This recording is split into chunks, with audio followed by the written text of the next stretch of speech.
నా కళ్ళు చెబుతున్నాయి. దాసరి నారాయణరావు గారి పుట్టినరోజు సందర్భంగా ఆయన్ని గుర్తు చేసుకుంటూ కన్నులు చూడని పెదవులు పలకని హృదయం చెబుతోంది. ఈ వారం అందరూ అబ్బాయిలే పాడతారండి. అంటే అమ్మాయిలు పాడితే అందంగా ఉంటుంది కదా, కానీ అబ్బాయిలు పడితే అద్భుతంగా ఉంటుంది. నువ్వు ప్రేమించావని, నన్నే ప్రేమించావని. కప్పదాటురా యవ్వనం, రెప్పపాటురా జీవితం, పేరు లేని ఉత్తరం, ఊరు పేరు లేని ఉత్తరం అని ఒక పల్లవి రాసిచ్చారు నాకు. కప్పదాటురా యవ్వనం, నాకు ఆడిషన్ అన్నమాట. ఇది తెలియని నీ పయనం, పేరు లేని ఉత్తరం. నాకు ఛాన్స్ ఇద్దామనుకున్న ఆయన సదుద్దేశం, ఆయన గుర్తించిన విధానం మాత్రం నా మనసులో అదలా ఉండిపోయింది. జీవుమని కొండగాలి.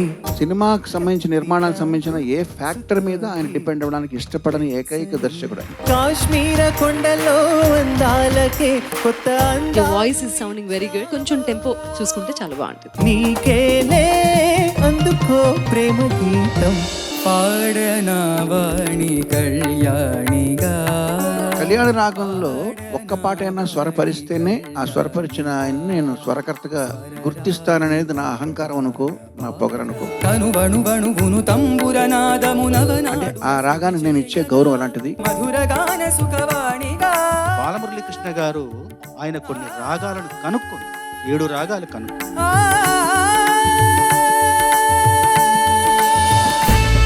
అన్నా అన్నా అన్నా అన్నా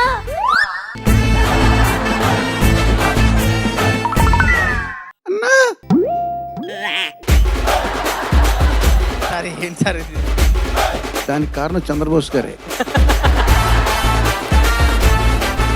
ఇది ఆయన జీవన రహస్యం. ఆకాశానికి నిచ్చెన వేసి చుక్కల మా అబ్బాయిలు ఎలా పాడుతున్నారు బ్రహ్మాండంగా పాడుతున్నారు సార్. లైలా ఏదని గమనించింది ఏంటంటే అందరూ అబ్బాయిలందరూ అమ్మాయిల కోసం పాట పాడుతారు. ఇల్లు వాకిలి వదిలేస్తే రంభావు బసి అంటావు. ఒక లైలా కోసం అని ఒకసారి, ఒక లైలా కోసం ఒక లైలా కోసం, కోసం దగ్గర ఏదో ఒక చోట ఆ స్మూత్నెస్ నువ్వు చూపించావు అనుకో, అది బ్యాలెన్స్ అయిపోద్ది. అది గుర్తుపెట్టుకోమ్మా. తలపుల తలుపుకు తను ప్రధానంగా గాయకుడివా ఇంకేమైనా చేస్తావా? సార్ కీబోర్డ్ ప్రోగ్రామింగ్ ఎదురు చూసిన Sarika. You are completely into it. అంటే నీ ప్రొఫెషన్ అయిపోయింది ఆల్రెడీ. సారీ. సో ఈ సారీ సరి అనే 2 స్వరాలు నా జీవితాన్ని నడిపిస్తున్నాయని చెప్పాడు సరదాగా. వందనం అభివందనం ఏలే బాబా నిద్దురలేవయ్యా, ఏలే స్వామి మేలుకోవయ్యా. దాసరి గారు రచయిత ఎందుకు అయ్యారు, ఎలా అయ్యారంటే వెయిటర్ గారు హోటల్ నుంచి సినిమా పేరు బుచ్చి బాబు, ఇది దాసరి గారే స్వయంగా నాకు చెప్పారు. గుండె గుండెకు తెలుసు. పాటలోని భావాన్ని ఉద్వేగభరితంగా ఆలపించిన విధానం నాకు చాలా నచ్చింది. మనిషిగా పుట్టినవో మనిషి. పాట అని నేను అనుకోవట్లేదు, స్వమాతని స్వదేశాన్ని పోడినటువంటి స్వరాగ్ కీర్తన. జననీ జన్మభూమిశ్చ స్వర్గాదపి. ఒకటే మాట చెప్పగలను, ఈటీవీకి ఏమి ఇచ్చిన రుణం తీరు. గరీయసి